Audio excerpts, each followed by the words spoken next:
It is tournament time, and welcome to another edition of Inside Wofford Basketball with women's head coach Jimmy Garrity, brought to you as always by Yokohama. All right, the regular season has ended. It's on to the third season if you count non-conference and then conference play. Wofford ends up the year, the regular season, 16-11, 8-6. Maybe leaking a little oil at the end. Yeah. Injuries have been a big factor in that, but Jimmy, it is tournament time. It's a fresh start. You turn the page. How you feeling about everything?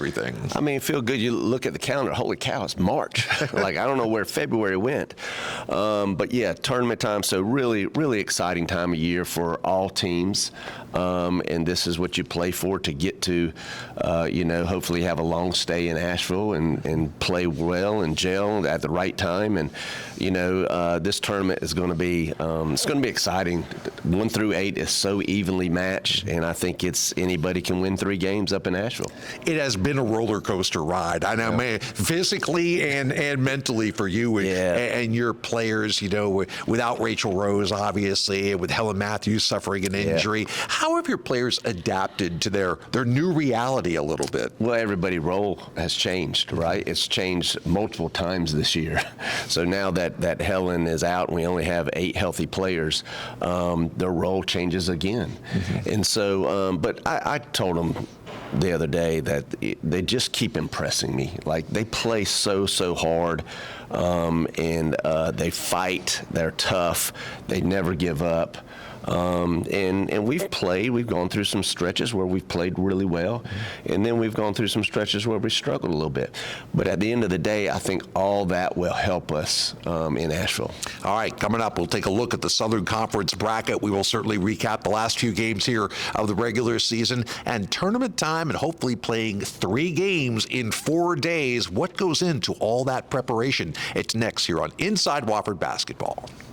It doesn't matter if you're 8 years old or 80 years old, your body is your strongest tool. Spartanburg Regional Sports Medicine Institute is here to push you to the next level. With 2 convenient locations, our doctors can diagnose, treat, and heal at our North Grove Medical Park and Star Center offices to get you back in the gym, in the game, and to the next level.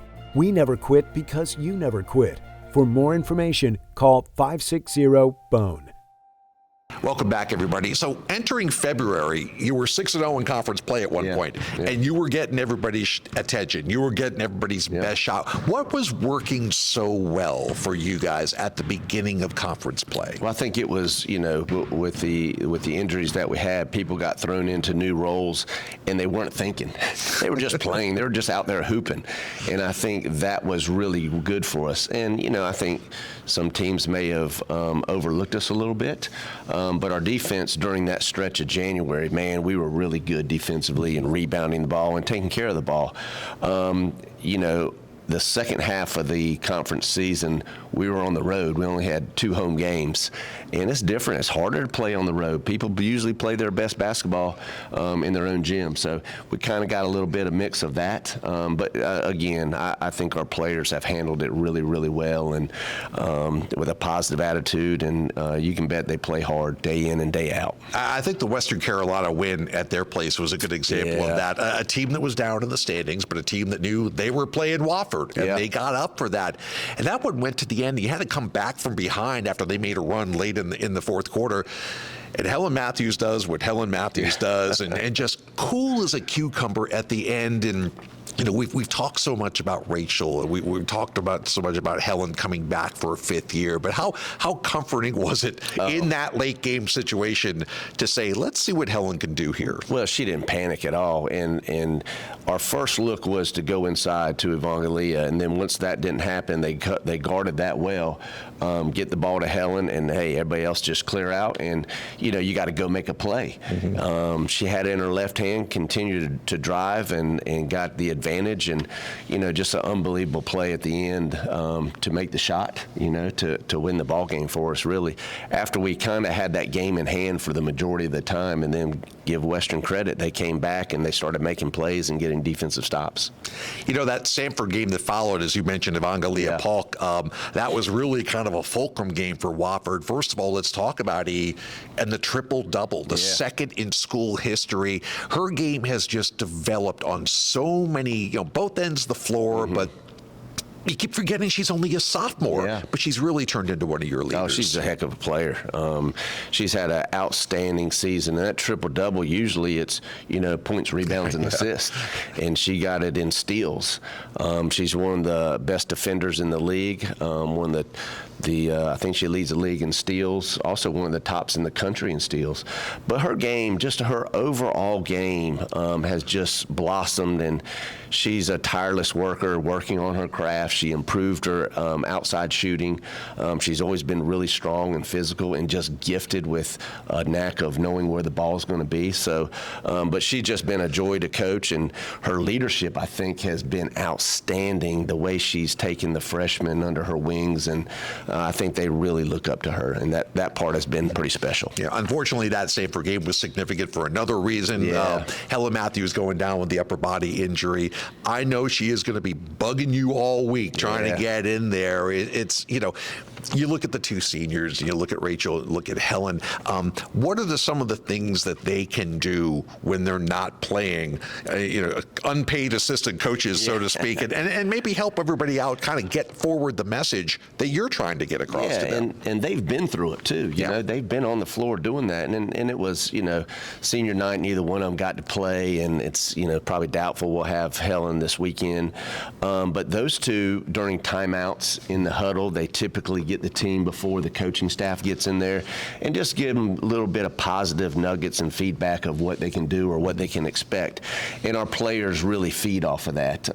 So they've just been terrific, and we're going to need them to be at their best in Asheville as well, too. Speaking of senior night, what a way to close out the home season with a 65-64 win over Mercer. It really came down to people in roles coming out and coming out to play. And I got the impression from the upperclassmen, they did not want to let those two out of this building without a W. They didn't. And the team just rallied around that cry, right? Hey, let's make sure we do whatever it takes to send them out the right way. And I give Mercer credit, man. They played really well. They played tough. They're strong. They guard well. And we made just enough plays down the stretch to come out on top. Don't think that was a big win for the Terriers? Let's listen to what some of the players had to say after that big win on senior night. It was so important. I mean, before the game, we knew that Rachel and Helen weren't going to be able to play their last game on their home court. We know how tough that can be on them mentally, especially like paving the way for all of the rest of us for 4 or 5 years. So we just wanted to do it for them. We wanted it to be special for them and send them out the right way. Our mindset, it was senior night, so we wanted to leave everything on the court for our two seniors, and I think just the togetherness, just being together through it all. All right, and next here on Inside Wofford Basketball, we will look ahead to the Southern Conference Tournament beginning Thursday for the Terriers. That's ahead here on Inside Wofford Basketball, brought to you by Yokohama.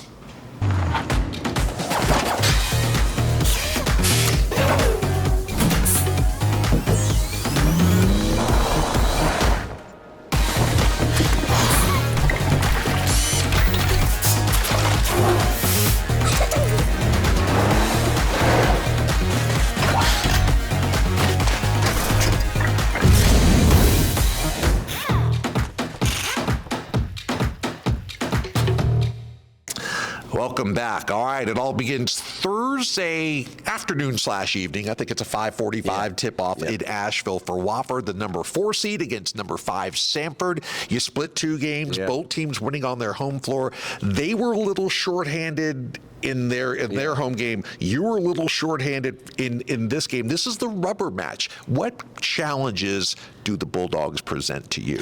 Well, they can score it in bunches.